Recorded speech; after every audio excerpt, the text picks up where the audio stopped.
Hello, it's Jimmy White here. I'm very sorry I can't be there this evening, but I hope you have a great night. Thank you very much.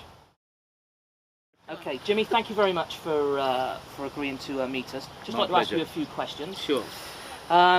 Basically, one of the questions that one of the guys on the forum has asked is, what was the worst for you? Was it the unknown entity of being diagnosed with cancer? Was it the thought of having to have chemotherapy? Or was it the surgery? Which sort of point more?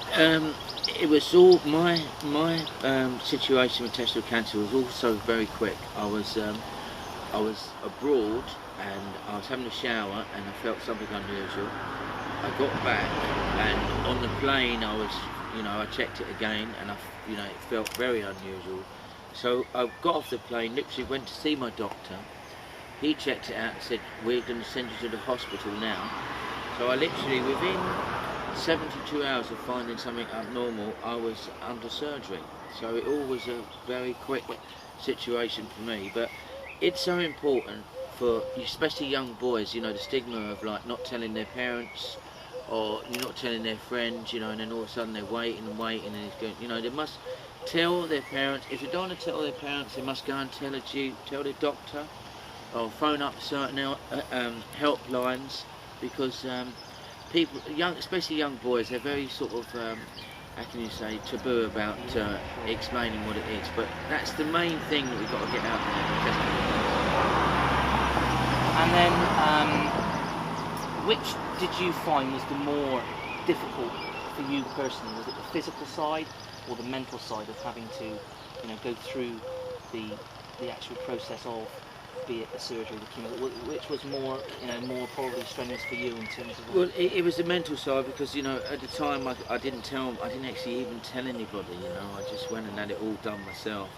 And then I sat there in the hospital and you realise, it puts it in perspective of life.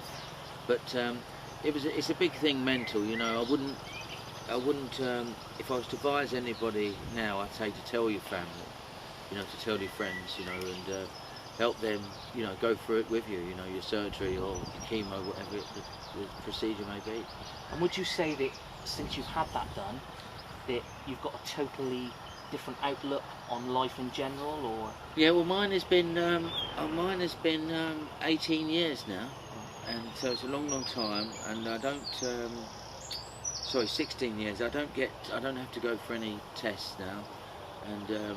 But my outlook in life is obviously, when you have a near-death, could possibly be a near-death experience, you do change your attitude towards life. But testicular cancer is one that it hits a lot of young people in this country.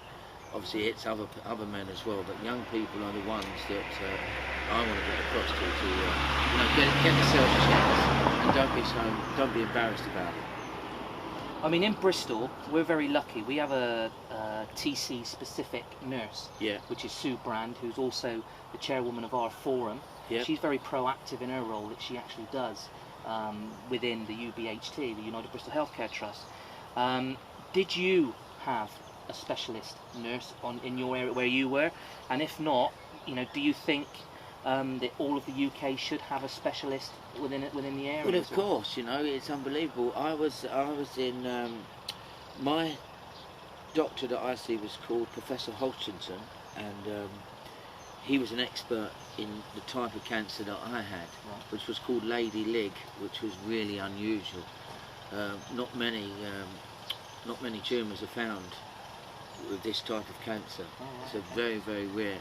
So there was a lot of people interested in it, but my hospital that I got dealt with was the Royal Marsden, which there's two. There's one in West London and one in Sutton, and of course you have to have a specialist nurse. This Professor Hodgson only come once a month.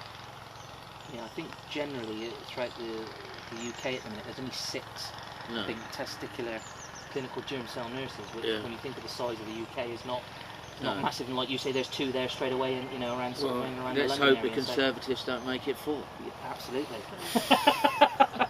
Okay, and then just the one to finish up with. Do you think that Snooker Loopy by Chaz and Dave was still the greatest record ever. Unbelievable record. I was unlucky because I wasn't with Matchroom when Snooker Loopy was there. It was Steve Davis, and that went to number 6 in the charts. And then, as you all try and get on the bandwagon, we made one called the Romford Rap, and only my mum brought one from me. So they didn't break into the top 40 then? No joy. No. All right, okay. Well, look, thank you ever so much indeed for your time. Pleasure. Keep up the good work. Thank you very much indeed. Thank you. Cheers.